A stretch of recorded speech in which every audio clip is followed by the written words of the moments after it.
এই যে লিক পাওয়া গেছে একদম রিসিভারের উপরে, কিন্তু এখানে কোনো ফাটাও নাই, কোনো কিছুই নেই। তারপরে এখান দিয়ে গ্যাস বের হইতেছে।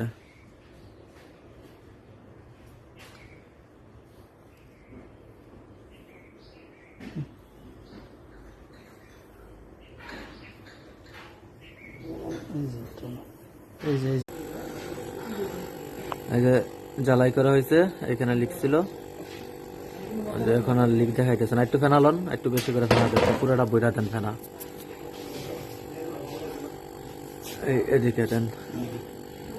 এই যে এটা এখন আর লিক দেখাইতেছে না।